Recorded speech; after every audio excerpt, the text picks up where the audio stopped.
Hey everybody, it's Monday night. It's 15 after 11. It's kind of late, but anyways, cold. I'm here with a big overcoat and a hat. I look like I'm going to go rob a bank, right? Looks like John Dillinger.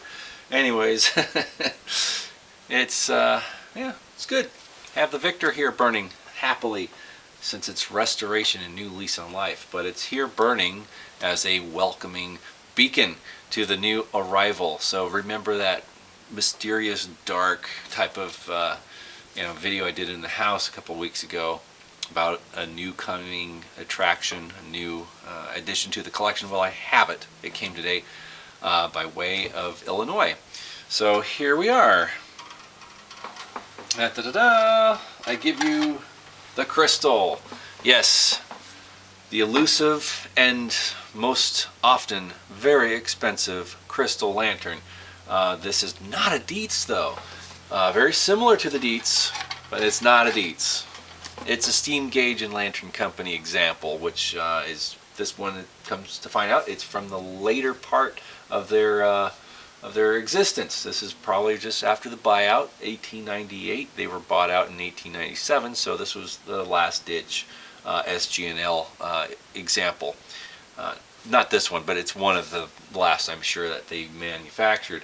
Anyways, this is a little different from the Dietz version because the fount, from what I've learned, is a little smaller, different size. Also, the wire guards on the Dietz snap into the air tubes. This one's hinged on this side, and this one clips into that spot right there. Excuse me, right there to keep it in place.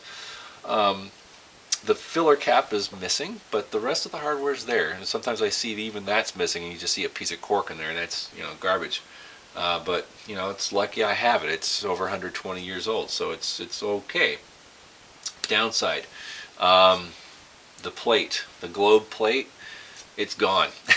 All you see, it looks like it's there in the video, right? But it's not. The actual surface with the perforated holes, done. Just it's like, hey, we're good. We're out of here. So I have an idea. I might borrow one from one of my other Victors of the same period, because I have an 1898 Victor, and it would be the same thing. It would very much the same pattern. And so I might do that if I get the cap and start restoring it, and I want to use it, so I can definitely swap those parts out for right now. Until I find the correct piece.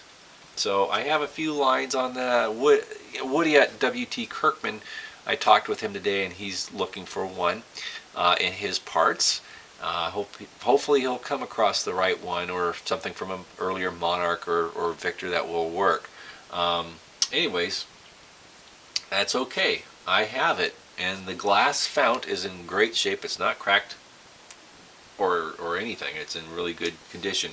There is a wick. It's stuck down there, so someone kept turning the wick down and it just fell down inside, so whatever. But it'll take some work to get this off and free up the burner it's stuck in there, so I can remove that and then eventually take the fount apart and clean it and do all the things I need to do to make it right. So this will be a project, as most of them can be. It's alright. I enjoy a good challenge. This one's got all the stamp dates up and down the air tube there. So the last one at the bottom, from what I can tell, is 98. So 1898 is the last of the SG&L branded crystals. So that's fun. I'm excited. And it's in good shape overall. It will clean up very nicely. So with that being said, surprised. That's it. Happy day, excited, really cool stuff. So stay tuned. Leave a comment if you like. Any suggestions on parts? If you have any lines on parts for one of these earlier ones, that would be fantastic.